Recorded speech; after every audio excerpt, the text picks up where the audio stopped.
విభజించి పాలించు అన్నటువంటి బ్రిటిష్ ఓడి ఫార్ములాని కరెక్ట్గా ఫాలో అవుతా ఇప్పుడు మార్వాడి గోబ్యాక్, గుజరాతీ గోబ్యాక్, ఇంతకుముందు ఆంధ్రావాడు గోబ్యాక్ ఇట్లాంటి నినాదాలు తీసుకొస్తున్నటువంటి వాళ్ళ వెనకాల చాలా పకడ్బందీ వ్యూహమే ఉంటుంది. కానీ తెలంగాణలో ఇట్లాంటి ఉద్యమాలు చేస్తున్నటువంటి వాళ్ళని గుర్తుపెట్టుకోవాల్సింది ఏంటంటే, ఈ నినాదాలు ముదిరితే రేపొద్దున ఇప్పుడు గుజరాత్లో తెలంగాణ వాళ్ళు పనిచేయట్లేదా? ఇక్కడ నువ్వు వీళ్ళ మీద దాడుల కంటే వాళ్ళు అక్కడ కొట్టరా మనల్ని? మహారాష్ట్రలో పనిచేయట్లేదా మనవాళ్ళు తెలంగాణ వాళ్ళు? ఉత్తరప్రదేశ్లో పనిచేయట్లేదా మన వాళ్ళు తెలంగాణ వాళ్ళు? లేకపోతే బీహార్లో పనిచేయట్లేదా తెలంగాణ వాళ్ళు? తమిళనాడులో పనిచేయట్లేదు తెలంగాణ వాళ్ళు? ప్రపంచంలో ప్రతి చోట పనిచేస్తున్నాడే తెలంగాణ వాళ్ళు. అరబ్ దేశాల్లో పనిచేయట్లేదా? అక్కడ వాళ్ళు మా వాళ్ళే ఉండాలి, మిగతా వాళ్ళందరినీ తరిమేయాలి అనుకుంటే మనవాళ్ళ బ్రతుకులేంటి? అరబ్ దేశాలన్నింటిలో తెలంగాణ వాళ్ళు ఎంతమంది ఉన్నారు?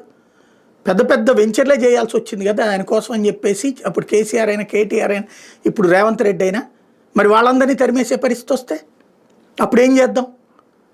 ఒకళ్ళని రెచ్చగొట్టడం చాలా సులభం, కానీ అది కనుక శృతి మించితే మన దగ్గరికే వస్తే ప్రమాదకరం, గుర్తుపెట్టుకోవాల్సి ఉంది.